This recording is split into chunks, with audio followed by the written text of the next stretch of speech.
They say hard work always pays off. But in my case, what it paid for was someone else's promotion. I'm Cameron Aldridge.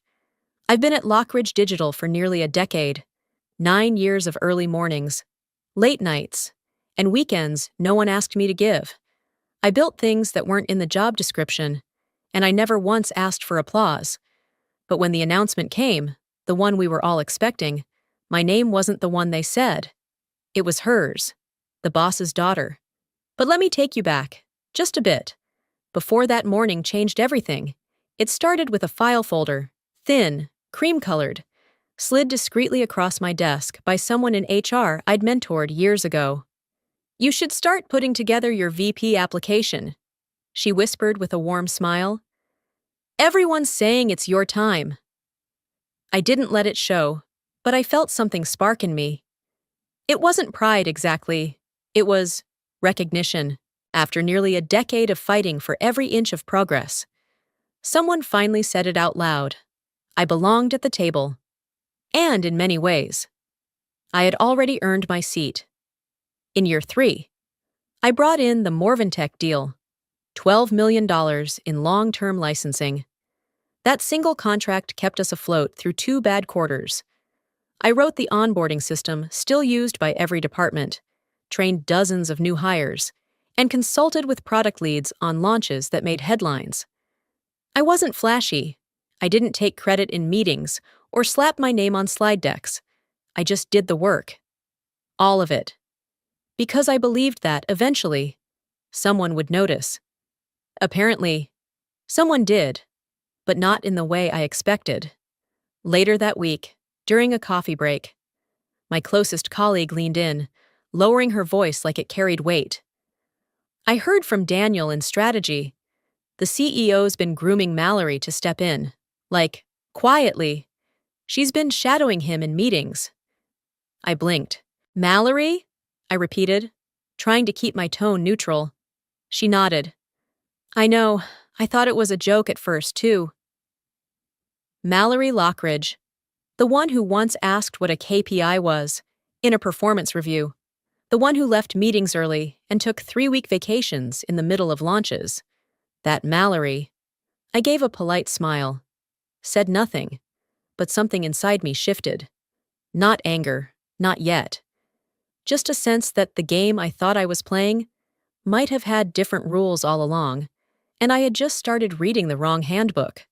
Monday morning arrived with the sharp edge of fluorescent light and the scent of stale coffee. I took my usual seat in the second row of the conference room. Laptop open, notes ready. It was a quarterly strategy meeting, high stakes, high pressure, and word had spread that a major leadership announcement would kick things off. I had barely slept the night before. There was a quiet buzz across the table as everyone took their places. Faces looked my way with subtle nods, almost encouragement. Even the CFO gave me a quick wink. I couldn't help the faint smile that tugged at the corner of my lips. This could be it. After 9 years, maybe it was finally time. Then the glass door slid open. CEO David Lockridge walked in with his signature confidence, followed closely by his daughter Mallory, who looked like she had just stepped off the runway rather than into a strategy session. He cleared his throat. "Good morning, everyone. Before we dive in, I want to take a moment to acknowledge a transition we've been quietly preparing behind the scenes." The room stilled. My hands froze over the keyboard. He smiled. "I'm proud to announce that Mallory Lockridge will be stepping into the role of Vice President of Strategic Operations, effective immediately." There it was. No build-up, no mention of other candidates, no recognition of my name. Just her. A smattering of polite applause echoed around the room. I joined in. Slowly, my hands clapped, but my chest felt hollow, like something essential had just slipped out of me, quietly and permanently.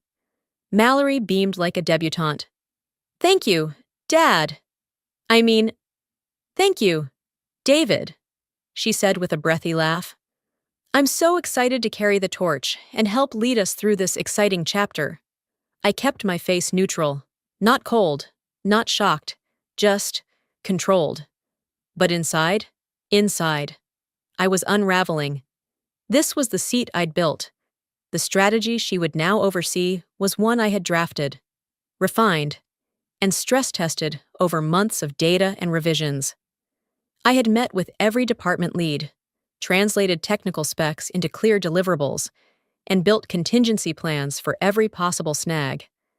Mallory hadn't been in the room for any of it.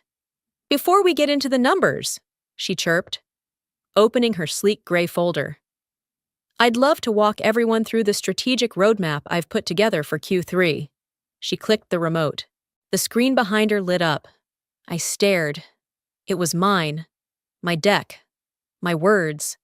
My diagrams. She hadn't even changed the font. I blinked slowly, gripping the edge of the table. Not a single footnote. Not a nod. Not a mention that someone else had built the foundation she was now standing on like it was her own.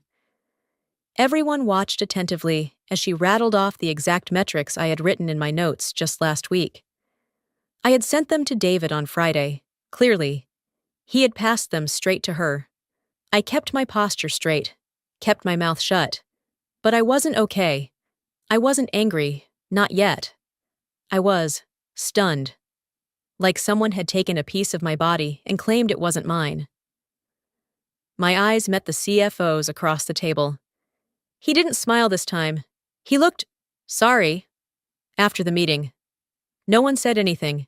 Just a few awkward glances, quick exits, and lingering silence. I gathered my things in slow, mechanical movements. I didn't cry, not then. But something had broken. And I knew, deep in my gut, I would never look at that conference room the same way again. The strange thing about betrayal is that it doesn't always come with slamming doors or shouting matches. Sometimes, it arrives smiling, dressed in compliments and good intentions. The morning after the promotion announcement, I came into work earlier than usual, even though my body ached with a kind of quiet heaviness. My sleep had been thin, haunted by the same moment playing on loop. Her voice, her smile, my strategy flashing behind her. But I still showed up. I sat at my desk, sipped lukewarm coffee, and opened the file labeled Q3 Recovery Pipeline. It was mine. After all, at least the work was. And if nothing else, I had my own standards to uphold. By mid-morning, Mallory strutted over in heels far too tall for her balance, balancing an oat milk latte in one hand and a bright, too wide smile. "Cameron!" she called cheerfully. "Morning!" I looked up and gave the most neutral nod I could manage. "Morning!" She leaned against the edge of my desk like we were college roommates catching up, not colleagues in a business she'd just hijacked. "I just wanted to say thank you again, for everything," she said, her voice dripping with sugar. "You've always been such an inspiration to me." My stomach tightened. She went on.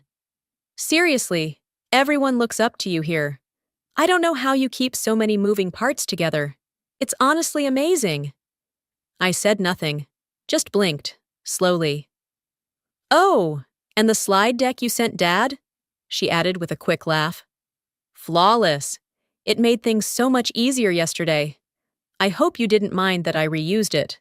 I figured since we're all a team, there's no point reinventing the wheel, right?" I finally forced a polite smile. "Right," she beamed, clearly taking my silence as agreement, as soon as she walked away.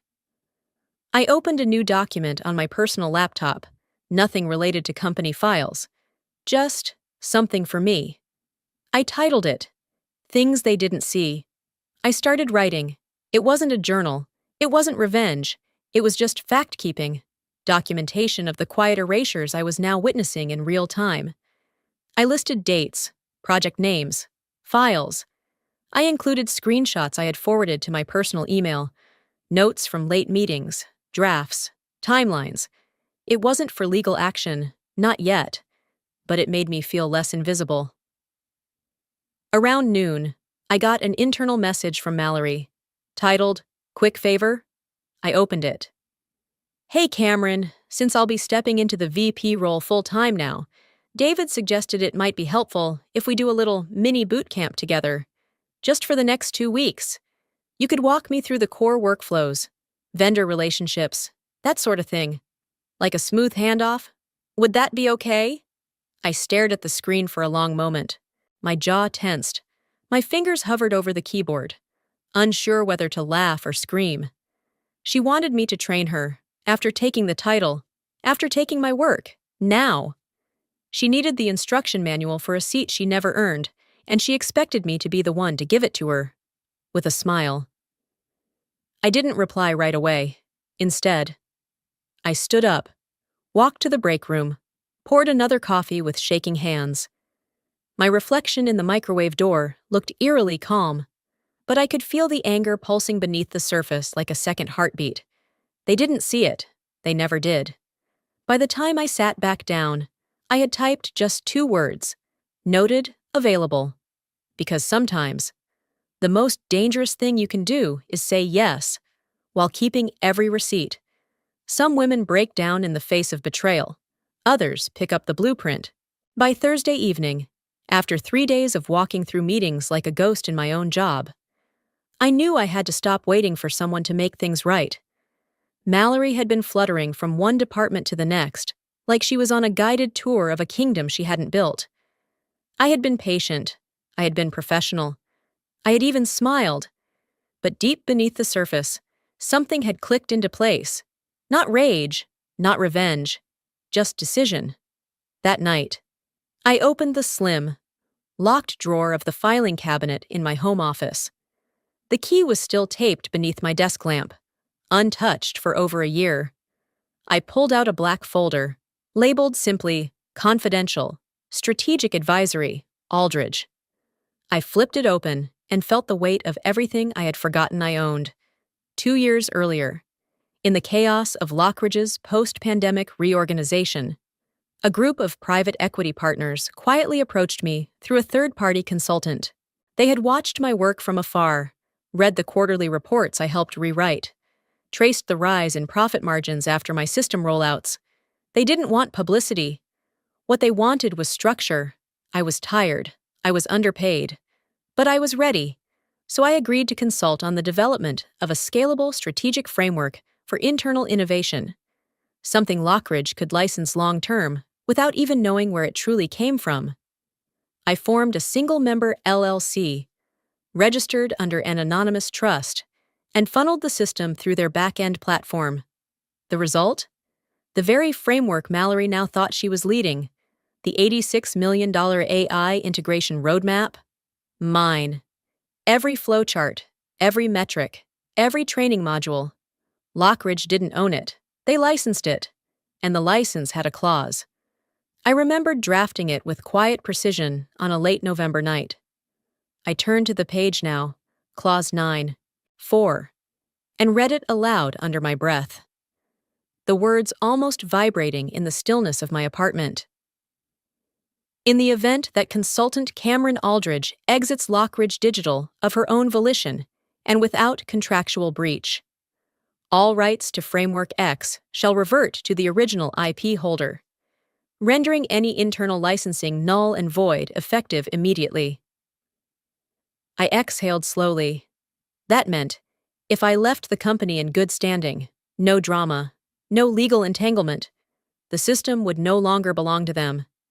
Mallory wouldn't just lose a job title, she'd lose the engine under the hood, and the board would be left staring at an $86 million car with no keys. I leaned back in my chair, letting the weight of that realization settle in.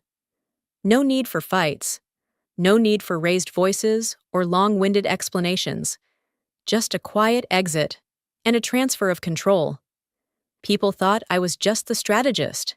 They didn't know I'd also written the rules.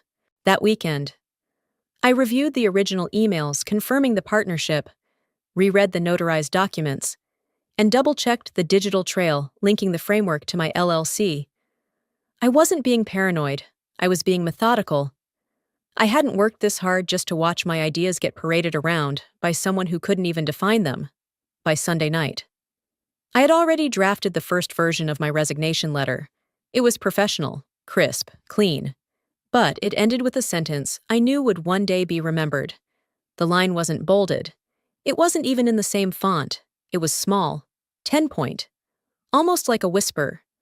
But it carried the weight of 9 years and the power to flip everything. Because I didn't just build a system, I built the foundation. And I made sure no one could ever steal it without losing everything when I walked away. By Monday morning, the decision was final. I wasn't going to fight for a seat at a table that I had already outgrown. But I wasn't walking away empty-handed either. That would have made this a story about loss. This wasn't that kind of story, instead. I moved with a quiet calm, the kind you earn when you know where all the pieces are, and more importantly, who really owns the board.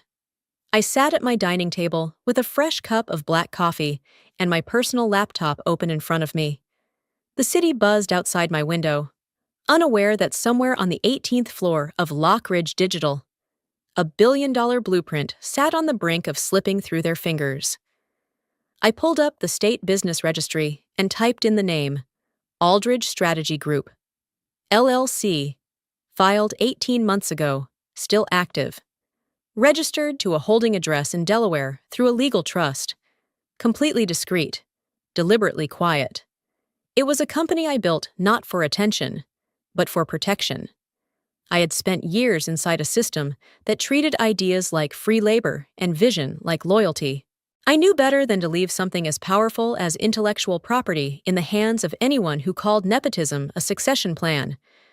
I clicked over to the framework licensing agreement. There it was, spelled out in black and white. Licensee, Lockridge Digital, Inc. Licensor, Aldridge Strategy Group, LLC. I wasn't just the architect, I was the landlord. And Lockridge? They'd been renting. The AI strategy framework, Framework X, as we'd codenamed it in the drafts, was legally mine. The diagrams, the process flow, the data integration models, even the client communication cadence, every line of it traced back to the LLC I had formed in the shadows of my day job. Lockridge's leadership never questioned it. They were too busy celebrating the results to ask where the engine came from. They saw the numbers, the traction, the boardroom nods. They never bothered to examine the paperwork closely. And that was their mistake. Because buried in that licensing agreement, dated 15 months ago, was the signature of none other than David Lockridge, CEO, father of Mallory, and now, unknowingly, the man who signed away his own leverage. He'd approved the adoption of Framework X under the assumption it was an internal creation, drafted by his senior strategy team. He never read the appendix, never noticed the small print that listed Aldridge Strategy Group as the IP holder. I remembered the day it was signed. We were in his office reviewing quarterly goals. He had rushed the process, initialing page after page while half listening to a voicemail on speakerphone. When he got to the final page, he didn't even pause. "Same legal boilerplate, right?" he had asked. I had nodded. "Exactly." It wasn't a lie. It was legal. It just wasn't his. Now, I scrolled through the digital copy, highlighting the approval date, the timestamp, and the attached board email that referenced Cameron's strategic model. All of it airtight. It was funny, in a way. They thought they had the house because they had the keys. But I held the deed, and I wasn't angry anymore. That part had passed. What settled over me now was something deeper, something colder. Clarity. Mallory might have had the title, but titles don't build systems. They don't retain clients. They don't predict tech shifts 6 quarters ahead. And they certainly don't override a binding license agreement. When I shut the laptop, my hands were steady. My breath was even. I didn't need to yell or demand. I didn't need to warn them. The clause would do the talking for me, soon enough. Because you can take someone's credit, their desk, their role. But if you forget who owns the foundation, the whole building falls. Winning quietly can feel a lot like losing when no one's around to witness it. By the time Friday evening rolled in, My email to HR was ready. I hadn't sent it yet, just saved it as a draft and closed my work laptop. The framework, the clause, the license, the signature, it was all lined up. Everything I needed to take back what was mine, and everything they didn't know they were about to lose. But none of it felt like a triumph. Not yet. Because when I walked into my apartment that night, the silence was heavier than usual. I tossed my keys into the ceramic dish by the door and slipped off my shoes like I'd done 1,000 times before. But the motion felt slow, weighted. My body ached, not just from the stress of the week, but from the quiet fatigue that comes when you carry everything alone. The TV stayed off, so did the lights, except the kitchen lamp. I poured a glass of water and stared out the window, watching headlights flicker across the high-rise windows across the street. Somewhere in that chaos, people were going home to families, dinners, warmth. Me? I was going home to strategy files and a pending resignation. My phone buzzed on the counter. "Mom!" I answered immediately. "Hey!" I said, trying to sound brighter than I felt. Her voice came through soft, a little strained. "Hi, sweetheart, you home?" "Just walked in. How are you feeling?" "Oh, I'm all right," she said. "The nurse let me take a little walk around the garden this morning. Didn't faint once." I tried to smile. "That's progress." She hesitated, then added gently, "Listen, if you're thinking about leaving that job, I want you to know I wouldn't blame you." I paused. "You don't?" "Cam, you've given them everything, and they keep taking more. I've seen it. It's not weakness to walk away. Sometimes that's how you win." My throat tightened. I leaned against the fridge and closed my eyes. "I'm not walking away with nothing." "I know," she said, and I could hear the pride behind the words. "I raised you to be smarter than that." Then, faintly, I heard another voice in the background, a nurse. "Mrs. Aldridge, we need to check your blood pressure again. It's still elevated." Mom didn't respond to her, just tried to keep her voice steady. "You don't need to worry about me." But I did. And now I knew she wasn't okay. Not really. I swallowed hard. "You're not telling me the whole truth," she sighed. "Mothers lie sometimes, especially when they know their daughters are carrying enough already." I sat down slowly at the kitchen table, holding the phone to my ear like it was the last thing keeping me upright. "I've got one more thing to do," I said quietly. "Then I'll come stay with you for a while. Promise?" "Promise." We stayed on the line a few seconds longer. The silence between us warm this time, not heavy, but understood. After I hung up, I sat there for a long moment, staring at the blinking cursor on my laptop screen. My resignation email still sat in drafts. Ready, waiting. It wasn't just about reclaiming a title or correcting an injustice anymore. It was about time. My time. My mother's time. The years I had spent building something for people who never saw me as more than convenient. Now I saw it clearly. They could keep the office, the applause, the company lunches. I had something they never understood how to value, ownership. And when the moment came, when I finally pressed send, I wouldn't be angry or vindictive. I would be calm. Tired. Yes, but calm. Because after everything, after the silence, the betrayal, the long nights and longer weekends, I had finally learned the difference between being loyal and being used. And the loneliest victory is still a victory. Goodbyes don't always come with tears. Sometimes they arrive in the shape of silence, stapled to half a page and sealed with the weight of years no one saw you carry. It was 9:30 p.m. when I pulled into the underground garage at Lockridge Digital for what I already knew would be the last time. The security guard barely glanced up from his tablet, just waved me through with a nod. I had spent 9 years here, and somehow, I had never felt more like a ghost. The building was dark, except for the emergency lighting that cast long, cold shadows across the marble floor. I didn't take the elevator. I walked up all 4 flights to strategic operations. Slowly, one last time. The office was empty, humming with the sterile quiet of after hours. I didn't bother turning on the main lights. I knew where everything was. My hand slid across the back of my chair as I sat down, facing the desk where I had spent more nights than I could count. The screensaver glowed gently, an image of a mountain range I had never actually visited. One by one, I packed my things, not much. A framed photo of my mother, a paperweight I bought at a conference in Boston, a pen I was gifted after landing Morvan Tech, and a folder labeled drafts, filled with notes from ideas they never let me finish. I didn't cry, but I did pause, hand resting on the edge of my desk, eyes fixed on the spot where Mallory had once complimented my beautiful formatting. She had no idea what she'd stolen, but I did, and I was about to take it back. I opened my personal laptop and pulled up the document I had rewritten the night before. Resignation, Cameron Aldridge. It was short, deliberate. Half a page, no emotion, no blame, just facts. Effective immediately.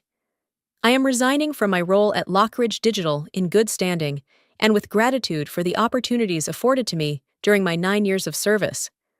No punctuation beyond the necessary, no flair, just closure. And then, at the very bottom, barely noticeable, printed in 10-point Garamond, tucked beneath the formal signature line, a single sentence, as outlined in Clause 9.4 of the Framework X licensing agreement. Rights to the strategic system shall revert to the original IP holder upon my voluntary departure in good standing. I reread it once, then again. That little line wasn't a threat. It was a key to a door they didn't even realize was locked, because they thought the system was theirs. The dashboards, the integrations, the client mapping, they believed it all belonged to Lockridge Digital, but they never looked close enough, never noticed the license had a kill switch. And that switch lived in my resignation. I printed 2 copies, signed both, slipped one into an envelope, and left it on the CEO's desk, right beside the glass award I helped him win 3 years ago. I kept the other in my bag. As I walked out, I passed Mallory's new office. The door was open. Her desk was covered in color-coded notebooks, coffee cups, and a calendar already cluttered with deadlines she didn't understand. I didn't stop. I didn't look back. The hallway lights buzzed gently overhead as I walked to the exit. My heels echoed against the tile, each step a quiet drumbeat of resolve. By the time I reached the glass doors, I felt something I hadn't felt in months. Stillness, not the kind born of surrender, the kind born of certainty. This wasn't how I had imagined leaving. I always thought there'd be applause. Maybe a retirement cake years down the line, a photo in the company newsletter. Instead, there was just me, a paper bag of belongings, and a line of text that would dismantle their illusion before the weekend ended. I pressed the elevator button, watched the numbers descend. I didn't just walk away. I walked out with everything that mattered, and soon, they would know. By 7:40 a.m., I was already at the cafe across from Lockridge's main building. I wasn't due in. I wasn't even employed anymore. But something told me to wait, not for drama, not for spectacle, but for confirmation. I wanted to see the moment the mask cracked. I sat by the window with a black coffee, watching employees file into the glass doors across the street like nothing had changed. As far as they knew, it hadn't. Yet. At 8:02 a.m., my phone buzzed. David Lockridge, subject. Urgent. Please come up. I didn't respond. I just stood up, walked across the street, and swiped my badge one last time before it deactivated. The turnstile clicked open, and I rode the elevator to the executive floor in silence. When I stepped into his office, David was already pacing. Cameron, he said without looking up, Voice too light to be casual, too tight to be calm. Close the door, would you? I did, gently, then took the chair across from him, the same one I'd sat in when I accepted the job 9 years ago. He held the printed copy of my resignation in one hand, the pages slightly crumpled at the edges. His eyes flicked from the top line to the bottom, then back up, then back down again, like he couldn't believe what he was reading. You're leaving, he said, though it wasn't a question. I nodded once. Effective immediately. He cleared his throat. You've been with us almost a decade. Cameron, I would have appreciated at least a conversation. I raised an eyebrow. Like the one you had with Mallory before giving her my role. His jaw flexed. No response. Instead, he looked down again, this time slower, until his eyes landed on the final line. The small print. The trap. He blinked. Leaned in. Clause 9-4? He muttered. Silence stretched between us. Then, almost in disbelief, he reached over to his side drawer, pulled out a thick blue folder, and began flipping through old contracts. I recognized the tabs, legal approvals from 2023, during the expansion phase. He found the one he was looking for and laid it flat on the desk between us. His fingers trembled slightly as he read aloud. Licensor, Aldridge Strategy Group, LLC, Clause 9. 4. Upon voluntary resignation of consultant Cameron Aldridge, all rights revert to the original IP holder. Effective immediately. He didn't finish the sentence. His face, normally flush with certainty and boardroom polish, went gray. You were the architect, he whispered. Not just the strategist, the owner. I said nothing. You built the system, he continued, eyes wide. The integration platform, the client handoff tools, the entire AI framework. Again, I stayed silent. David sank slowly into his chair, hands still gripping the paper like it might vanish if he let go. The breath left his body in a slow, uneven exhale. I didn't read the licensing details, he muttered. I assumed it was internal. Mallory told me. At the mention of her name, I saw it land. He realized, in that moment, that he had handed the launch of an $86 million platform to someone who didn't own it, didn't understand it, couldn't control it, and the one person who did was already gone. Finally, he looked at me, face drained of color. What happens now? I stood. That depends, I said, my voice steady. On whether you'd like to call the board before or after the system shuts down. Then I turned and walked toward the door, pausing just long enough to look back and offer what I knew would be my last words in that office. You gave the title to the wrong person, David, but the power? That was never yours to give. And with that, I left him, alone in a room full of contracts he never bothered to read. The collapse didn't come with sirens.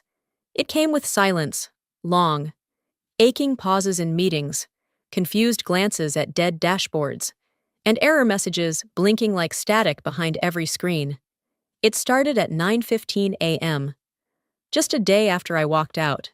Lockridge's AI-driven strategy hub, once their crown jewel, froze mid-sync during a live client pitch. 3 departments tried rebooting. IT submitted 3 tickets, but the truth was already crawling through the back-end systems like rust on steel. The framework was gone, not erased, just reverted. Back to me.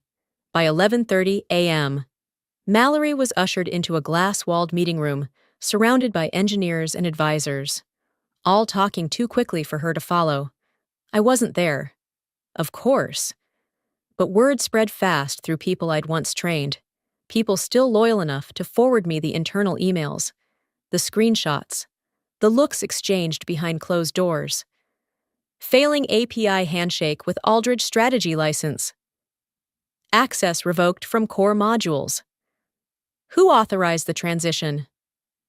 By 1:05 p.m., A hastily scheduled press briefing had been arranged to reassure investors about the temporary technical issues. Mallory was asked to speak. She wore a navy blazer 2 sizes too big and a confidence even smaller.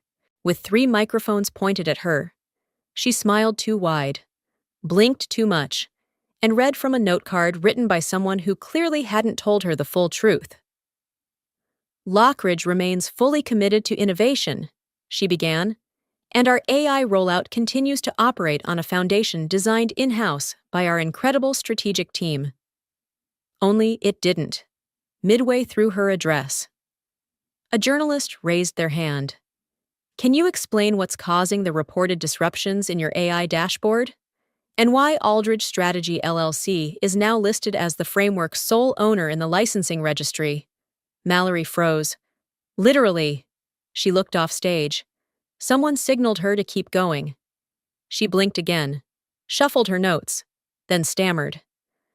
I'd have to defer to legal for the specifics on that. But the damage was already done. By 2:02 p.m., every department head had received the same internal memo, short, blunt, and impossible to ignore. Subject: Strategic Platform Ownership Update. Effective immediately. All rights and control to Framework X are no longer under Lockridge Digital's operational purview. Per Licensing Clause 9.4, triggered by the voluntary departure of consultant Cameron Aldridge.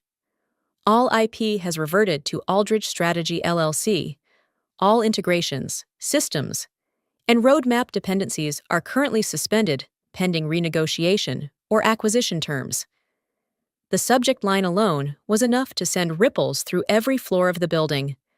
What they once saw as theirs, the engine that powered their projections, their press releases, their hope, was now gone. Not broken, not malfunctioning. Gone. Some teams stopped working altogether. Marketing pulled their social campaigns. Client relations scrambled to send out clarification statements to the top 10 accounts. Engineers sat in stunned silence, refreshing code bases that were now locked by an external license key, one I alone held. Meanwhile, I was nowhere near the chaos. I spent the afternoon in my mother's living room, her favorite blanket over her legs, a quiet breeze coming in through the window. She looked better, rested. The color in her cheeks was slowly returning. I poured her tea while the TV played softly in the background. She glanced at the screen just as a headline flashed. Lockridge faces major IP disruption amid executive shakeup. She looked at me, curious. Anything to do with you? I shrugged. Just a little housekeeping. And for the first time in weeks, she laughed. That evening, as I walked home alone, I checked my inbox. It was flooded. Messages from board members, ex-colleagues, even rival companies. But one message stood out. It was from an anonymous address, sent to every Lockridge investor. A single-line update. Ownership now rests where it always belonged. They built an empire on a system they never owned. And now, the walls were crumbling from the inside out. Because sometimes the system doesn't crash. It simply walks away. There's a certain kind of silence that doesn't beg to be broken. It doesn't tremble, doesn't scream. It stands tall and waits, because it already knows the world will come knocking. By 7:45 a.m. the next morning, my name was circulating in every email thread at Lockridge, even though I hadn't stepped foot in that building in days. Former colleagues forwarded me screenshots with subject lines like, "Can Cameron reverse it? Who authorized Clause 9.4? We didn't even know she had a company." And yet, I said nothing. The press kept digging. A few reporters emailed. Others messaged me through LinkedIn with phrases like, "Would love to feature your voice in our story. You have an incredible position to share insight. This is your moment." But I didn't need a moment. I already had what mattered. Control. They were speaking, scrambling, spinning. I was just watching.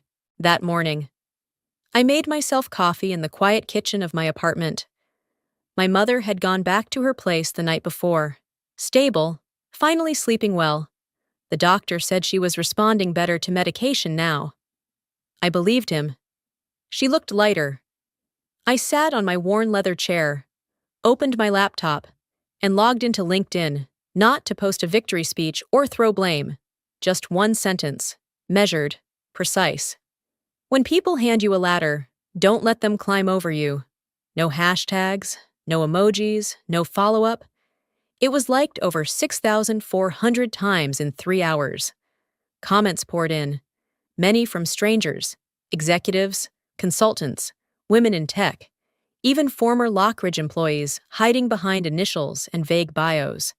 They all seemed to know what I meant, and none of them asked me to explain. Meanwhile, Lockridge was spiraling. Mallory hadn't been seen in the office since the press conference. David Lockridge, once a man who boomed in meetings like a sermon, had gone quiet too. The board had called 2 emergency meetings in 48 hours. Investors were pulling out, slowly but steadily, unsure who held the real reins now. And that's when the twist came. At 3:10 p.m., I received a private message. It was from a senior partner at a global investment firm, one whose name you'd recognize from headlines and economic forums. Cameron, we've followed your work, both the visible and the invisible. Your strategic framework has the potential to go far beyond Lockridge. We'd like to meet. Interested in discussing a joint venture to expand your AI system globally, under your full creative and operational control. Let us know. We're prepared to move quickly. I read it 3 times, then once more, slower. Not because I didn't believe it, but because I did. All those nights I'd spent tweaking every decision tree, cross-validating integrations, mapping market applications across regions. I'd built something they thought was just a tool, a lever. They never realized it was a launch pad. I didn't reply right away. Instead, I closed my laptop, stood by the window, and watched as the evening sun slipped behind the skyline, casting golden light over buildings that once towered over me like gods. Now, they just looked like stepping stones. They had fired the wrong woman, promoted the wrong name, and in doing so, they'd set something free. Not a product, not a platform. Me, and the silence I left behind. It didn't mean I was gone. It meant I was just getting started. It's strange how full-circle moments rarely feel loud. Sometimes, closure arrives not with a bang, but with a quiet nod, a stage light, and a microphone that finally speaks the truth. The invitation came 2 weeks after the Lockridge fallout. A major tech conference was being hosted in Denver. 3 days of panels, product launches, and innovation showcases. I'd spoken at events before, usually in closed breakout rooms or behind company logos, but this time was different. This time, my name was at the top of the speaker list. Cameron Aldridge, founder, Aldridge Strategy Group. There it was. My own name. No company shielding it. No CEO looming over it. Just me. I flew in the night before, stayed in a quiet boutique hotel near the venue, and slept better than I had in months. The next morning, I arrived backstage in a soft gray pantsuit and flats that didn't try to impress anyone. I wasn't here to prove I belonged. I already knew I did. As I stood behind the curtain, waiting to go on, I scanned the program booklet. A familiar name caught my eye. Mallory Lockridge, guest attendee, Panel 3C, no title, no role. Just her name. Sitting alone like a disconnected thought. The session coordinator motioned me forward. I stepped onto the stage to soft applause from a packed auditorium. Some knew me from the headlines. Others only knew the framework. But all of them were watching. I began my talk with a simple slide. Building systems that outlive titles. I didn't mention Lockridge by name. I didn't need to. I spoke about sustainable strategy, about designing frameworks that don't collapse under ego or short-term thinking. I talked about clarity, discipline, and what happens when vision isn't protected. The audience leaned in, Not because I was dramatic, but because I was direct. Every sentence was clean, measured, quietly powerful. By the time I stepped off stage, my phone was buzzing again. Requests to meet, partnerships, press inquiries. But none of it rattled me. I had already won what I came for: the room. I made my way into the networking lounge afterward, accepting a cup of tea from a junior organizer who looked at me like I was made of myth. I smiled, thanked her, and scanned the room. That's when I saw her. Mallory. She stood near a back table, mostly alone, twisting a ring on her finger. Gone was the posture of entitlement, the strut of someone convinced the world owed her. She looked quiet, small, even. Our eyes met briefly. She hesitated, then looked away. I turned back toward the center of the room, already ready to leave the day behind me, when a voice called out from the stage, "We'd like to invite anyone who'd like to offer closing reflections to come forward." It was open mic, brief, voluntary, to my surprise. Mallory stepped forward. She approached the mic slowly, clutching a folded piece of paper, but not looking at it. "I wasn't planning to speak," she began, voice low, "but I think maybe I need to." A few heads turned, a few whispered. She took a breath. "I wasn't ready. When I was given the role at Lockridge, I thought I could figure it out as I went. But the truth is, I didn't build it. She did." Her voice wavered but didn't break. "She should have owned it from the start, and I should have respected that."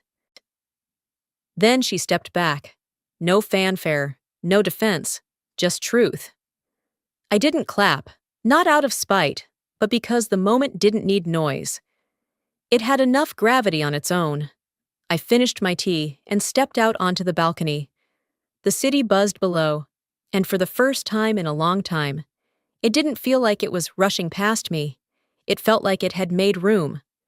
I had let them take credit, let them climb on my work, let them rename it. But now, the system had my name on it again. And the one who once stood on my shoulders? She finally looked up and saw me, not as a stepping stone, but as the one who built the path. Legacies aren't always born in applause. Sometimes, they're carved slowly, through long nights, unseen labor, and a refusal to let your name be erased. And sometimes, after everything, you get to sign your name at the top. It was a cool, crisp morning in Seattle when I stepped onto the stage of my own making. The room wasn't as large as the Denver conference, but it was fuller in a different way. This time, every person in the audience had chosen to follow a vision that was mine, my team, my system, my name on the walls, the lanyards, and the keynote. Aldridge Strategy Group, Vision in Practice. That was the name of our launch event. That was the name of the future. I wore a soft navy blazer, structured, clean, and familiar. The same one Mallory had mocked during a staff meeting months ago. "Too stiff," she'd said, half laughing, "like you're trying to be important." I smiled at the memory now, because today, no one was questioning my place. The blazer still fit, but this time, it looked like it belonged. My team stood at the wings, engineers, designers, project leads, some from Lockridge, most from beyond, each one chosen because they believed in structure, in clarity, in doing things right the first time. No politics, no shortcuts, just quiet excellence. "Ready?" one of them asked, passing me the remote clicker. "Always," I said. I stepped onto the stage and faced the crowd. Dozens of eyes looked back with curiosity and respect. I didn't need to perform, I just needed to tell the truth. 3 years ago, I began, I designed something that wasn't meant to make headlines. It wasn't about branding. It wasn't even about credit. It was about solving a problem no one else seemed willing to see clearly. I clicked to the next slide. A clean interface, intuitive design, scalable from startups to global operations. The new version of Framework X, rebuilt, refined, and renamed. I walked the room through its layers, automated ethical checkpoints, human-centered data interpretation, customizable integration paths. The system now protected not just performance, but people. And this time, I added, it's not hidden behind a logo that isn't mine. Applause rose softly. Sincerely, I let it settle before motioning to the screen one last time. Before we wrap, I said, I want to show you something we found while digging through archived files. It's not code, it's not strategy, it's a note. The screen faded to black. Then a short, handwritten line appeared, centered in white. This will only work if no one knows I made it. CA, 2022. The room went still. I let the silence breathe. Let it say what words didn't need to. That was me, I said softly. That was who I was when I built it. Quiet, careful, intentional. Then I smiled. But this. I swept my hand toward the screen, now filled with my team's names, titles, photos. This is who I am now, not erased, not borrowed, claimed. After the presentation, there were questions, handshakes, new contracts drafted before I'd even stepped off the platform. But the part I'll remember most wasn't business. It was standing by the exit, watching people leave with notebooks full of ideas I had once only dared to keep in secret folders. A woman, maybe in her 60s, stopped beside me and said quietly, I wish we had someone like you where I used to work. We might have stayed. I just nodded. It's not too late to build something new. Because that's what this was now. Not revenge, not even redemption. A beginning. One I owned, one I shaped, one I didn't have to hide. And this time, I wrote my name in bold,